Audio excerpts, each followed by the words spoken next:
Hello दोस्तों। The mission development academy में आप सभी लोगों का स्वागत है। I am your orator, motivational speaker, life coach and business trainer.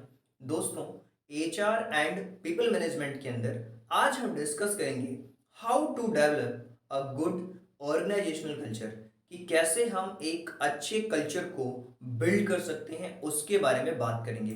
देखिए, जब भी किसी कंपनी के अंदर अच्छा कल्चर होता है तो लोग उस कंपनी से कनेक्टेड फील करते हैं। तो आज आप सीखने वाले हो कि ऑर्गेनाइजेशनल कल्चर क्या होते हैं और इसके साथ साथ इसके क्या इंपॉर्टेंस हैं और वो कौन से तरीके हैं जिनसे आप अपनी कंपनी के अंदर एक अच्छा कल्चर बिल्ड कर सकते हो, अपनी संस्था के अंदर एक अच्छा कल्चर बिल्ड कर सकते हो।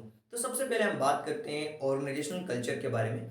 देखिए, कहीं ना कहीं हर रिलीजन में कुछ ना कुछ कल्चर होते हैं। उसी तरीके से आपको भी अपनी कंपनी के अंदर या अपनी संस्था के अंदर, या अगर आप एक स्टार्टअप हैं, तो अभी से इन चीज़ों का ध्यान देना चाहिए कि आप किस तरीके से अपने कल्चर को बिल्ड कर रहे हैं। यानी कि सबसे पहले ऑर्गेनाइजेशन, उस ऑर्गेनाइजेशन के अंदर लीडरशिप, किस तरीके की लीडरशिप है, कौन से लोग उसे हैंडल कर रहे हैं। चाहे डिपार्टमेंट की बात करें, लोगों की बात करें, सेल्स का डिपार्टमेंट हो गया, अकाउंट का डिपार्टमेंट हो गया, इस तरीके से क्या अभी से उन कल्चर्स को बिल्ड कर रहे हैं आप।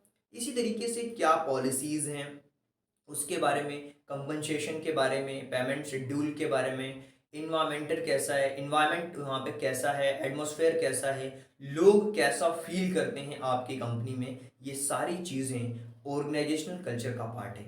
अगर इन सारी चीज़ों को एक सिस्टमैटिक तरीके से आप करते हैं तो आप मान सकते हैं कि आप अपनी कंपनी को एक ऑर्गेनाइज वे में रन कर रहे हैं।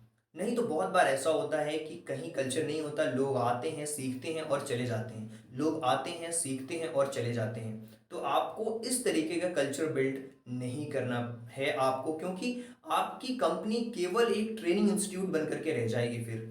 चलिए, अब हम जानते हैं कि ऑर्गेनाइजेशनल कल्चर के क्या इंपॉर्टेंस हैं, क्यों हमें रहना रखना चाहिए एक अच्छा कल्चर। क्योंकि क्या होता है ना, जो एम्प्लॉय होता है वो फील करता है आपकी कंपनी के बारे में। How employee feel about the company, आपको ये जानना है कि जो लोग आपके साथ काम कर रहे हैं वो आपके साथ कैसा फील कर रहे हैं। इसके साथ साथ उनका जो फंक्शन है, काम करने का जो तरीका है, उसको भी आपको समझना पड़ेगा। Apart from this, what message gives to its customer, वो आपके कस्टमर को क्या मैसेज दे रहे हैं। क्योंकि कहीं ना कहीं वही लोग आपकी कंपनी को लीड कर रहे हैं, वही आपकी कंपनी के एक तरीके से ब्रांड है।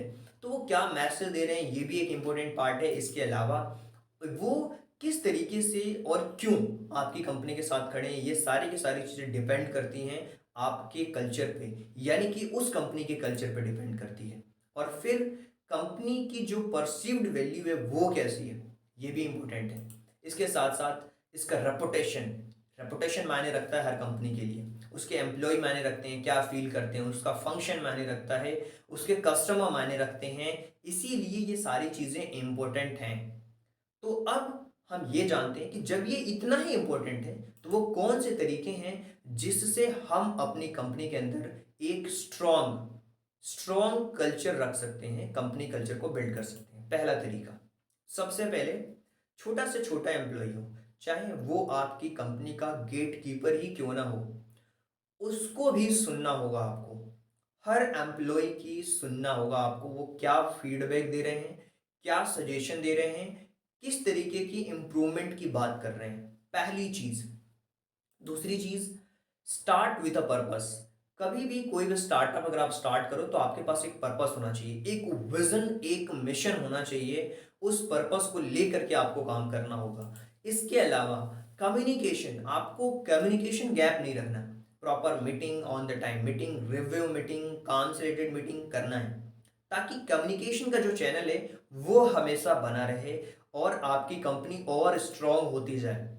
इसके अलावा आपको डिफाइन करना होगा उन कॉमन लैंग्वेजेस को, किस वे में बात कर रहे हैं। बहुत बार ऐसा होता है कि जो कंपनी के मैनेजमेंट होती है वो इंग्लिश में बात करती है, कंपनी के जो उससे लोअर पोजीशन पे होते हैं वो बिल्कुल कॉमन लैंग्वेज में बात करते हैं। तो आपको उस लेवल से इस लेवल पे आ करके बात करनी होगी, तो वो फील करेगा यार ये कंपनी का मैनेजर है, ये कंपनी के सीईओ हैं, ये कंपनी के डायरेक्टर हैं और मुझसे आके बात कर रहे हैं, वो कनेक्टेड फील करता है। वो कंपनी का जो एम्प्लॉई है वो कनेक्टेड फील करता है। तो आपको कॉमन लैंग्वेज को भी उसमें ऐड करनी पड़ेगी वैल्यू में। इसके अलावा आपको किसी को आइसोलेट नहीं करना है। कुछ विवाद, कुछ मतभेद होते हैं, राइट?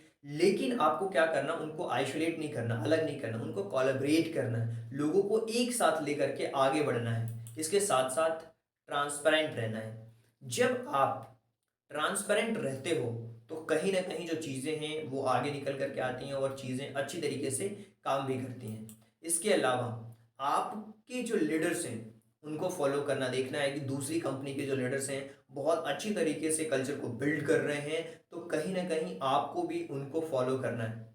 इसके अलावा अगर आप बात करें, रेगुलर फीडबैक अगर प्रोवाइड हो रहे हैं तो उन पे काम करना है। ये छोटी छोटी चीज़ें हैं जिसके थ्रू आप कंपनी के अंदर एक मीनिंग क्रिएट करते हो और कंपनी का जो कल्चर है वो डे बाय डे स्ट्रांग होता जाता है। सो आई होप कि ये जो कंपनी कल्चर से रिलेटेड मैंने तरीके बताए हैं, इनमें से काफ़ी चीज़ें आपके लिए हेल्पफुल रही होंगी। अगर आपको लगता है कि कोई सुझाव या सजेशन देना चाहिए तो कमेंट बॉक्स में आप सुझाव और सजेशन भी दे सकते हैं। So thank you so much and thanks for giving your precious time at the last. God bless you. Thank you so much.